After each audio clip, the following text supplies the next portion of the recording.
aiment bien leur travail et savent que le travail leur apporte une indépendance financière. Ouais. Mais lorsqu'ils constatent que le travail devient un danger pour eux, certaines se reconvertissent. Ouais. Certaines se reconvertissent. J'ai travaillé j'avais travaillé avec un monsieur, un patron là qui est devenu vigneron là. Il s'appelle Thierry Locatelli, qui était ingénieur en chimie ou quelque chose comme ça, et qui avait abandonné ça pour venir travailler à la terre. Il s'est reconverti. Et certaines personnes voient que le travail, il aime bien ce qu'il fait, mais il voit que ce qu'il est en train de faire, c'est un danger. C'est un danger pour sa vie, c'est un danger pour sa famille. J'ai retrouvé aussi, quand j'étais parti faire le stage à Kuehne+Nagel, dans une société de transport, j'étais à côté d'un chauffeur, on était deux dans le camion. Le chauffeur qui me disait que voilà, il a travaillé toute la nuit, il faisait le travail de nuit et que lorsqu'il a arrêté de travailler de nuit, il s'est séparé parce que sa femme lui disait à chaque fois, ben, il faut abandonner ce travail parce que tu n'as pas le temps pour moi, tu n'as pas le temps pour les enfants, tu n'as pas le temps pour la famille, il faut abandonner. Mais comme il voulait construire sa maison, ben, il n'avait pas de choix, il essayait en quelque sorte de sacrifier sa famille pour le travail et après, ben, il a perdu sa femme et voilà. Et il a dit qu'il a beaucoup regretté. Et moi, j'ai réfléchi sur ça, que c'est ça que je voulais partager avec vous ce soir. Et on va rapidement prendre notre Bible dans Luc au chapitre 10.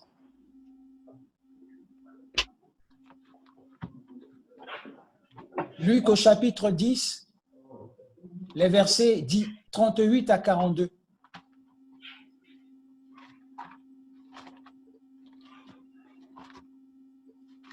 Luc au chapitre 10. J'ai ma Bible devant moi. Vous le voyez dans ma Bible? Ouais. Voilà. On nous parle ici, comme Jésus était en chemin avec ses disciples, il entra dans un village et une femme nommée Marthe le reçut dans sa maison. En voilà, comme je dis ici, il y a des gens au milieu de nous, comme Marthe, qui ont ce don d'hospitalité. Hein? On voit là, Marthe va mettre en évidence ce don qu'elle a d'hospitalité, où elle va recevoir Jésus à la maison. Elle va recevoir Jésus chez elle. Elle va recevoir Jésus à la maison et elle va se mettre à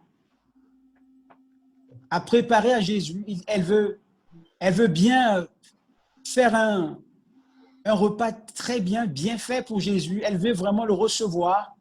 Elle avait ce cœur ouvert pour faire quelque chose de bien à son maître qui était venu à la maison. Elle se préoccupait de faire des mets succulents à son maître, à Jésus. Elle était là dans la cuisine.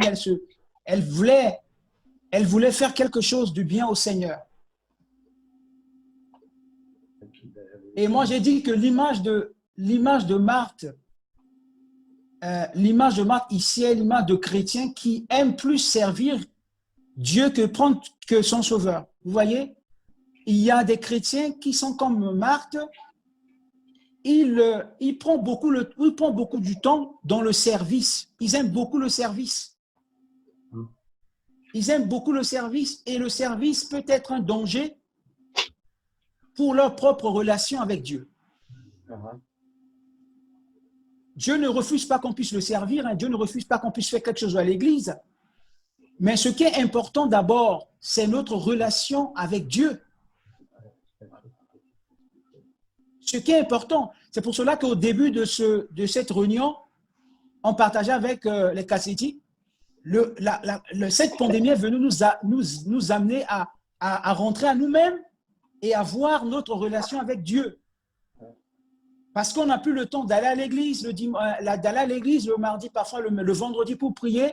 Et maintenant, chez nous à la maison, on est à la maison parfois toute la journée, on ne sort pas. Parfois, certains sortent pour faire des courses.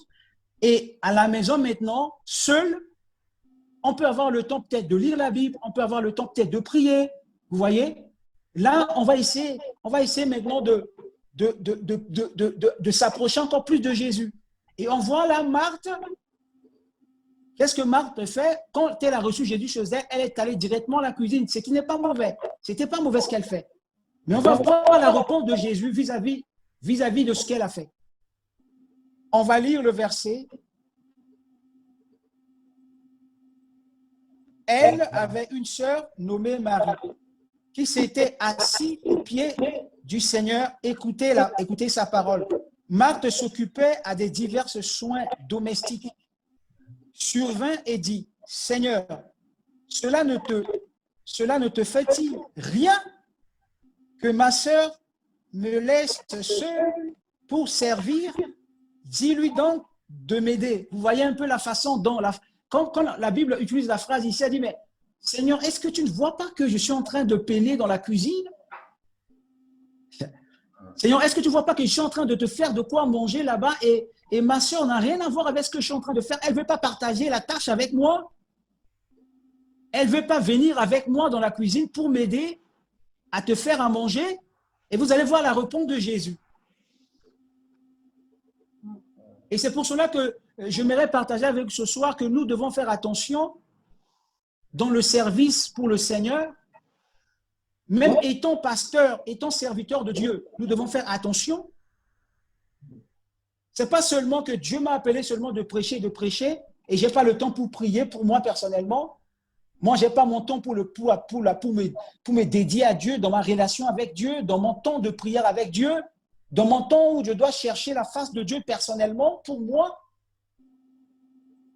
Et comme je vais relier ça avec Paul. Paul, qu'est-ce que Paul dit? Paul dit, je traite durement mon corps et je le tiens assujetti. Vous voyez? Paul, il a cette sagesse-là. Bien qu'il prêche l'évangile, mais il prend également soin de son âme, de sa vie spirituelle. Il ne va pas dire que je vais seulement prêcher, Dieu va m'utiliser à faire des miracles, je vais faire ça, et que je ne prends pas soin de mon corps. Mais Paul va dire que je traite durement mon corps et je le tiens assujetti après avoir prêché l'évangile, que je ne perds pas le royaume de Dieu.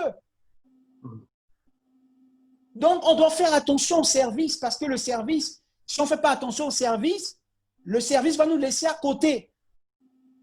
On va passer à côté. On va voir le premier point ici que Marthe voulait dire à Jésus, mais dis à ma sœur qu'elle vienne m'aider. Elle me laisse seule. Mais moi, je pensais que Jésus allait dire à Marie, mais Marie, va là-bas à la cuisine avec ta sœur. Mais Jésus ne va pas lui dire ça. Jésus ne va pas lui dire ça. Bien qu'elle était en train de préparer à manger à Jésus, Jésus ne va pas lui dire ça. Mais parce que Jésus nous connaît.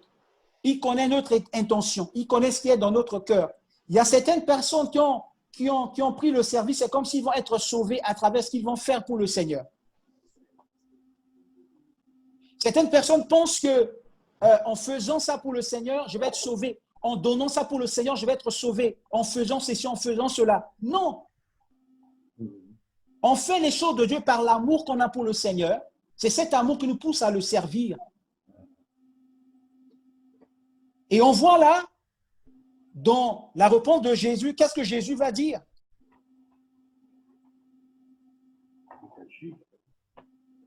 Verset 42. Le Seigneur lui répondit, Marthe, Marthe, 2 fois. Il dit, écoute Marthe, écoute Marthe. Vous voyez un peu cela? Écoute Marthe, écoute Marthe. Tu t'inquiètes et tu t'agites pour beaucoup de choses qui ne servent à rien. Vous voyez un peu cela? Et dans une version ici de Darby, écoutez, j'ai trouvé la version de Darby. Et qu'est-ce que Darby? Dans le Darby, il dit quoi? Il dit Darby. La Bible Darby dit, il dit, mais il n'est besoin que d'une seule. D'une seule. Et Marie a choisi la bonne part. Vous voyez? Et Marie a choisi la bonne. En fait, il y avait un choix ici, mais ce choix, la personne qui a choisi, c'est Marie qui a choisi la bonne. Il est important pour nous, dans ce temps difficile que nous sommes en train de traverser, de savoir ce qu'on doit faire, ce qui est important. Et ce qui est important que nous, étant qu'enfants de Dieu, qu'on doit faire, ce qui est important. Et la deuxième chose, la force qui va nous aider, étant qu'enfants de Dieu, étant que chrétiens, à traverser les moments difficiles, c'est notre relation que nous avons avec Christ. Amen. Notre relation que nous avons avec Christ. Et qui va nous aider à grandir avec le Seigneur. Notre dévotion personnelle. Cette dévotion personnelle va nous aider à grandir. À grandir avec le Seigneur. Marie fait partie des chrétiens qui donnent plus de l'importance à leur temps de prière personnel, à la lecture quotidienne de la parole de Dieu. Et Marie donne plus de privilèges. On voit là, Marie, elle donne plus de privilèges à sa relation personnelle avec Christ que le service. Elle donne plus de relations. Et on va voir ça tout à l'heure. Dans Jean au chapitre 11, on va voir. Lorsque, et c'est ce que je disais, Marie, elle donne plus de l'importance. Elle privilège plus sa relation personnelle avec Christ que le service. Je n'exclus pas le service. Je n'exclus pas le service qu'on fait pour le Seigneur à l'église. Dieu n'exclut pas ça. Mais ce n'est pas le tout. Ce n'est pas tout le service. On doit les dissocier. On doit dissocier le service et la relation qu'on a avec notre Seigneur.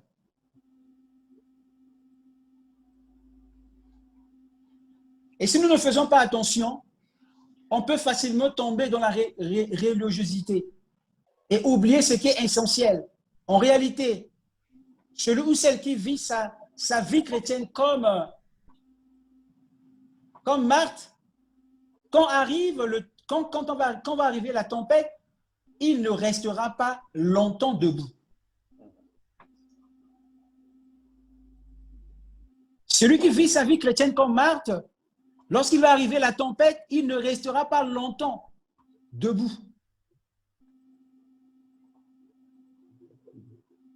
Il ne restera pas longtemps debout. Pourquoi? Parce que nous avons deux exemples à voir ici. Deux exemples. Le premier exemple, on va voir que dans Jean au chapitre 11, à partir du verset 21, on va voir la réaction de deux personnes devant une situation difficile. Je parle là de Marthe et Marie, lorsque Lazare est mort. On va voir ici, vous allez lire Jean au chapitre 11, verset 21. On était dans Luc au chapitre 10, verset 35. Là, on va maintenant dans Jean au chapitre 11, verset 21. Et on va voir là l'histoire, on parle ici de la mort de Lazare. Mais on va voir ici, dans de la mort de Lazare, on va voir la réaction de Marthe et Marie. Et comme je vous ai dit, le chrétien qui aime plus servir qu'avoir une relation avec Dieu, avec Jésus, dans des temps difficiles, ça va être compliqué. Et on retrouve ce sort de chrétiens au milieu de nous dans nos églises. Et on voit là la réaction de Marthe devant la mort de son frère est différente de sa sœur Marie.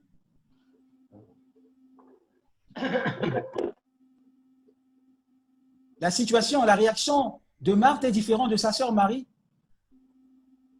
Elle avait été remplie de doutes. Elle n'avait pas de doute. Elle était incertaine. Marthe était incertaine. Dans sa façon de parler à Jésus, elle était incertaine. Pour elle, la situation est déjà close. C'est-à-dire que rien ne va se passer. Pour Marthe, c'était, au fait, la situation, c'est fini. C'est que rien, il y avait le doute qui est là dans son cœur, elle était incertaine. Elle était incertaine, la situation est déjà close et rien ne pouvait encore arriver pour elle, rien ne pouvait encore arriver. On retrouve au milieu de nous des personnes comme ça où vous leur posez des questions par rapport à la situation, ils vous donnent des réponses, vous dites que ben, cette sœur, mais comment elle me répond comme ça? Où est sa foi? Ça ne vous a pas arrivé ça, de retrouver des gens en face de vous qui vous parlent de la sorte?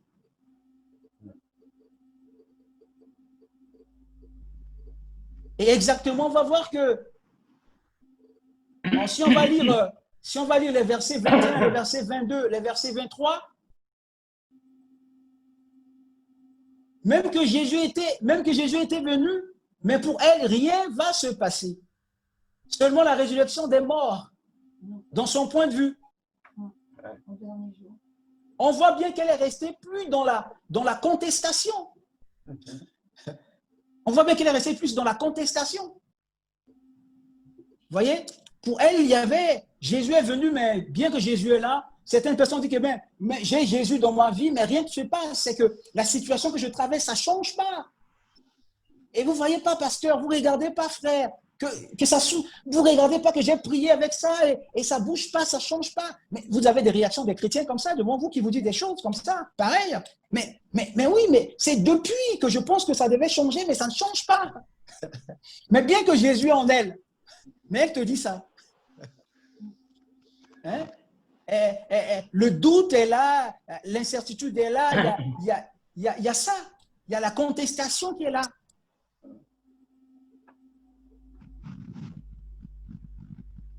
Elle n'était pas du tout persuadée que la venue de Jésus-Christ, c'était que son frère allait revenir à la vie.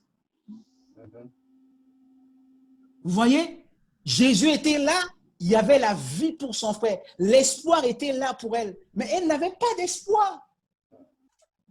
Jésus était là, mais il n'y avait pas d'espoir. Certaines personnes sont là, ils sont au milieu de nous, dans l'église, ils écoutent la prédication. Parfois, eux, tellement qu'ils n'ont pas de cette relation forte avec Jésus, mais même la situation est difficile, tout le monde allait dire, ah, ma soeur, je sais que Dieu va t'aider dans cette situation. Tu vas t'en sortir. Oh, mes pasteurs, mes frères, tu sais, c'est depuis longtemps que je lutte avec ça, voilà, voilà. Mais Jésus est avec toi. Tu l'as dans ton cœur. Crois-tu pas qu'il peut faire quelque chose? Et vous allez lire le verset 21, le verset 22, le verset 23, le verset 24, le verset 39. Même Jésus était parti. Marthe va dire encore, mais mon frère sent déjà. Mon frère pue déjà. C'est-à-dire qu'il n'y a rien n'est impossible. C'est-à-dire que rien va se passer.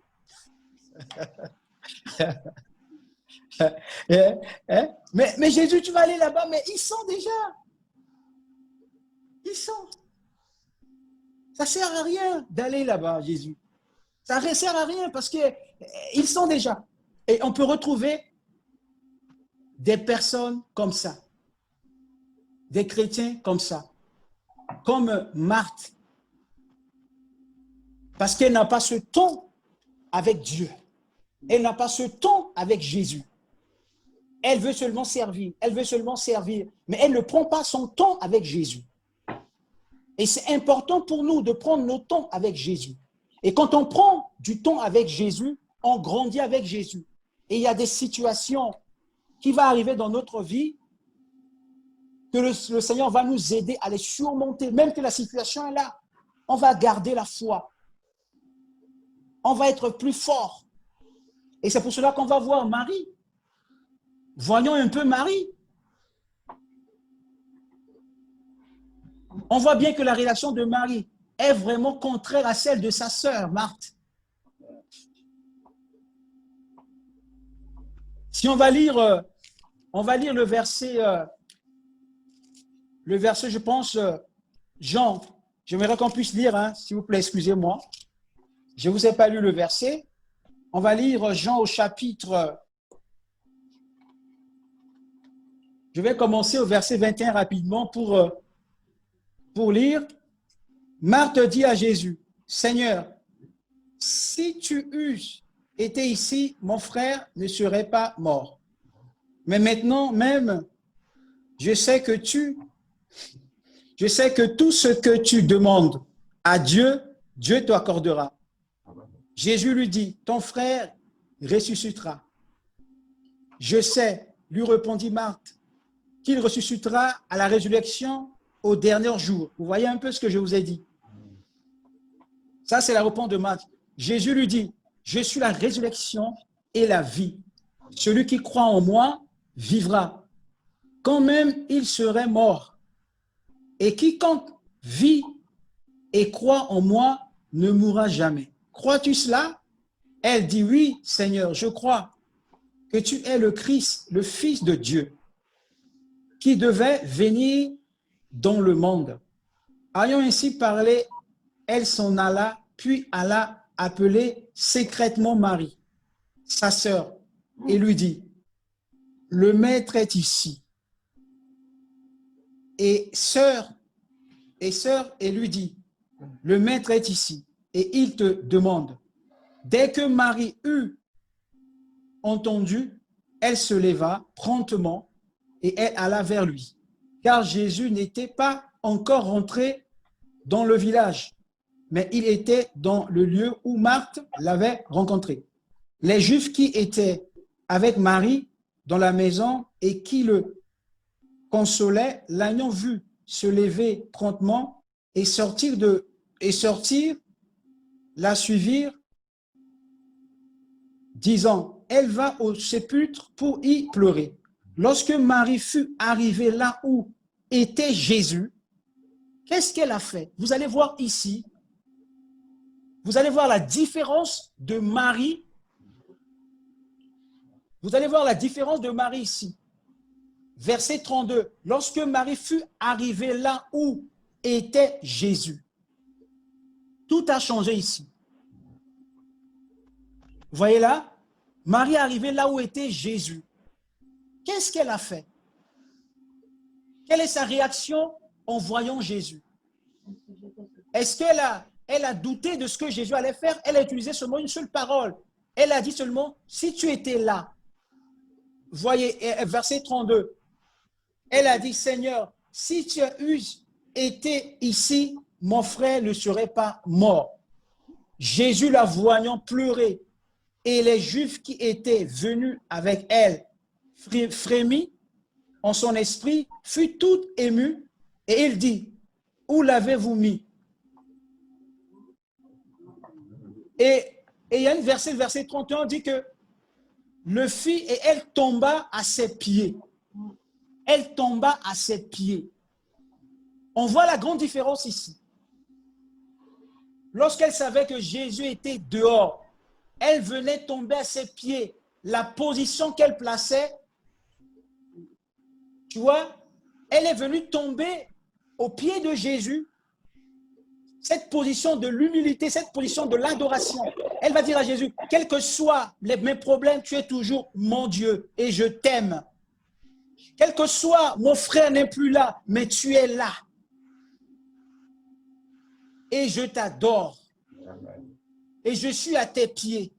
Je serai toujours à tes pieds. Quels que soient les problèmes, quelle que soit la maladie, quelle que soit la souffrance, quel que soit le vent, quelles que soient les tempêtes, je ne te lâcherai plus. La Bible dit qu'elle a tombé aux pieds de qui? De Jésus.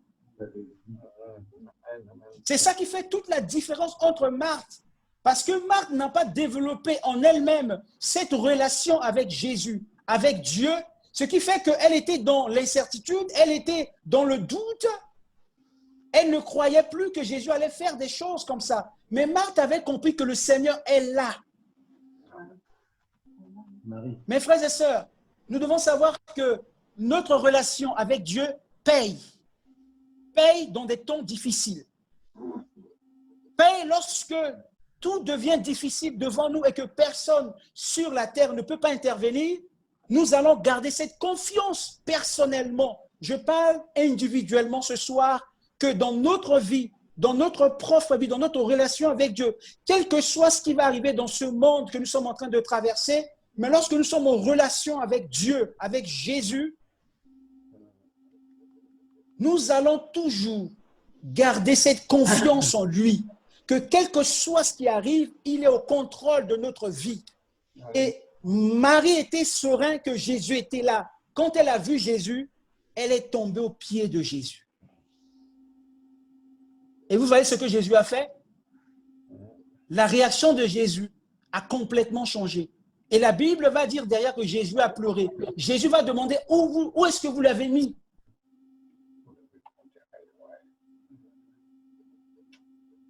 Où est-ce que vous l'avez mis? Et on voit là la différence entre Marie et Marthe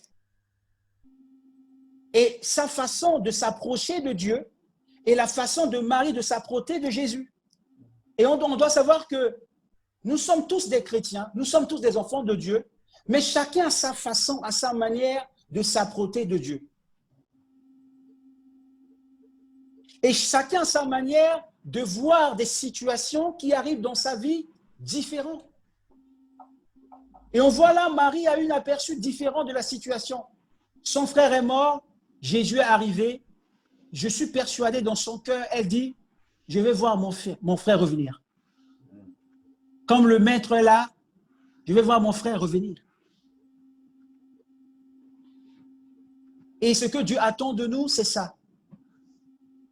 Dieu attend de nous, lorsque nous avons cette relation personnelle avec Dieu, quel que soit ce qui arrive, nous allons garder la foi. Amen. Nous allons avoir plus de confiance à Dieu. Nous allons rester fermes. La souffrance est là. On voyait Marie, elle pleure son frère. Elle était triste. Mais quand Jésus était arrivé, elle lui a jeté, elle s'est jetée à ses pieds. Et c'est pour cela que ce soir, ce que Dieu attend de nous, ce que Dieu attend de chacun de nous, de moi, de vous aussi, c'est que nous sommes en train de traverser des difficultés. Le monde au travers des difficultés. Mais Jésus ne veut pas que ces problèmes puissent nous submerger. Il veut que nous puissions garder la tête haute. Si nous sommes en bonne relation avec Jésus, et si nous sommes toujours à ses pieds, il va nous secourir. Amen. Il va nous venir en aide. Il va manifester sa bonté à notre égard. Il va être à nos côtés. Parce que lorsqu'il était arrivé, il a demandé à Marie, où est-ce que vous l'avez mis? Et il est parti. Alors ce soir, mes frères et sœurs, ce que j'aimerais partager avec vous ce soir, c'est que gardons toujours notre relation avec Jésus. Amen. Considérons plus notre relation personnelle avec Jésus que le service. Ne laissez pas le service passer au-dessus de notre relation avec le Seigneur. C'est bien que Dieu nous a sauvés pour le servir, mais nous ne devons jamais oublier que nous devons avoir cette relation avec Jésus. Notre relation avec Jésus est comme la relation d'une femme avec son mari. Vous voyez ça?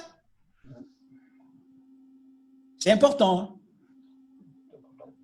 Et je parle avec les hommes mariés ici. Là. Il faut comme ça. Hein?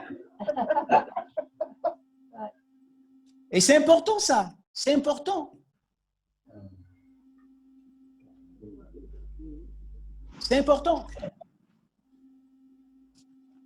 Est-ce que j'aime ma femme parce qu'elle me fait bien manger ou je l'aime parce que je l'aime? Dites-moi.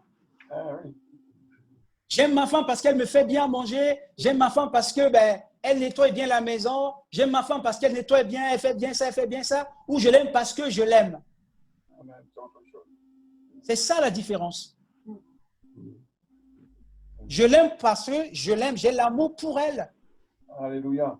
C'est ça la différence. On aime Dieu, on le sert, on fait ce qu'il nous demande de faire.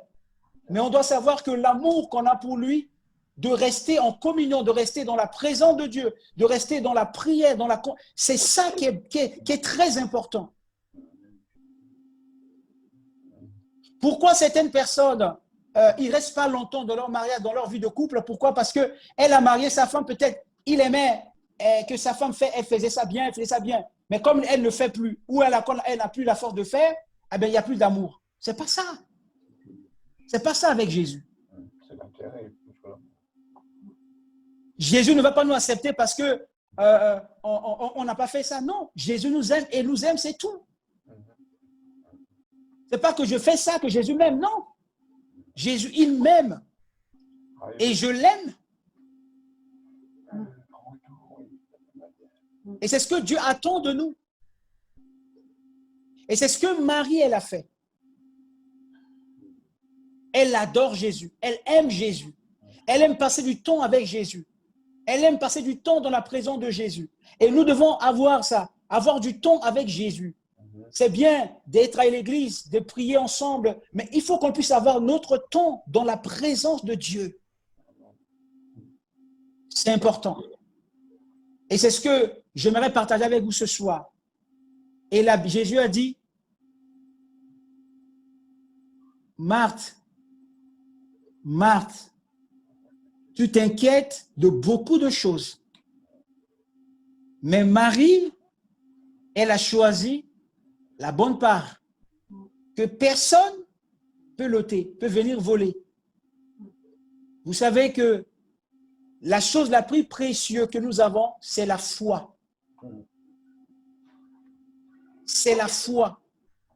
C'est cette communion que nous avons avec le Seigneur.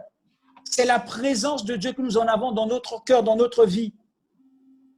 C'est cette joie de Dieu à travers de son esprit qui est dans notre cœur. C'est ce que nous devons toujours embellir et protéger précieusement. Et c'est important. Jésus a dit que personne ne peut pas en prendre parce que ce que Marie a, personne ne peut le prendre. Et on voit également l'exemple lorsqu'elle vient démontrer cela, son adoration auprès de Jésus. Et cela montre que même des problèmes, même des difficultés, Jésus est toujours son Seigneur et son Sauveur. Alléluia. Et que rien, dans des moments difficiles, vient nous détourner de Jésus-Christ.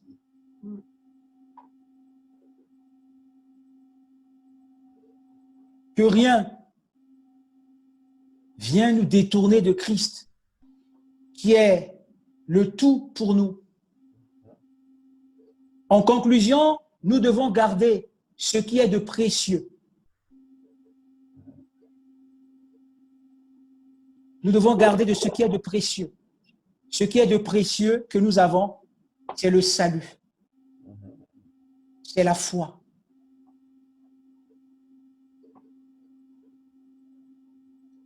Nous gardons ce qui est de précieux et aussi cette relation personnelle que nous avons avec Jésus-Christ. Le temps que nous traversons ne pourront jamais nous voler. Le temps que nous traversons ne peut jamais voler ce qu'on a. Jamais.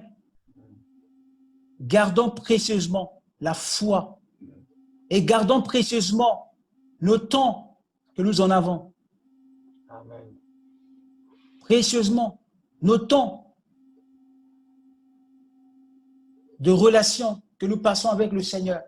Alléluia. Moi, j'ai vraiment aimé ce temps où je peux me réveiller ici. Moi, je ne crie pas la nuit à la maison. Je passe les nuits parfois à 1h, 2h du matin. Je prie la nuit ici. Tranquille. Vous savez, ce verset qui dit que le diable, il est le accusateur de ses frères, je l'ai vécu. Amen. Hier soir, lorsque je dormais, j'ai prié et je suis parti dormir. J'ai reçu une songe là la nuit. C'est comme si le diable m'accusait de quelque chose. Et ça m'a affecté quand je me suis réveillé la nuit. Et je me souvenais de ce verset-là qui dit « Le diable est l'accusateur de ses frères ». Et j'ai dit que, mais oui, le diable, il nous accuse. Ah oui. Et Jésus, Jésus est celui qui nous défend et qui nous a défendus et qui va nous défendre toujours. Et c'est lui que nous devons être attachés. Et nous ne devons pas le lâcher. Nous devons être comme ça avec lui. Amen. Nous devons rester fermes. On va prier. Alléluia. Demander au Seigneur de nous aider Gloire à toi, Père. dans notre service pour lui. Qu'on ne soit pas seulement des chrétiens qui veulent seulement servir et qu'on n'a pas une relation avec Dieu, mais qu'on puisse être, étant dans le service, gardant notre relation avec le Seigneur. Et c'est là qui va nous conduire sur le chemin d'éternité. Amen. Amen. Amen, Seigneur. On va prier le Seigneur ce soir. Seigneur, merci. Nous voulons te bénir. Nous voulons te remercier parce que tu es notre Dieu. Tu viens de dire que Marie a choisi la bonne part que personne ne peut ôter. Que personne ne peut venir voler cela. Nous avons choisi la bonne part parce que nous voulons être à tes pieds. Oui, Seigneur. Amen. Nous voulons jour après jour passer du temps dans ta présence. Nous voulons jour après jour rester à l'écoute de ta parole. Nous voulons jour après jour rester, Seigneur, à l'écoute de ta voix. Nous traversons ce temps difficile où le monde est en train de gémir, mais nous regardons à toi. Et nous voulons faire comme Marie, même s'il y a des douleurs qui sont là, mais nous voulons rester à tes pieds. Amen. Nous voulons garder la foi. Nous voulons garder la tête haute. Nous ne voulons pas que le doute vienne prendre place dans notre cœur. Nous ne voulons pas être incertains.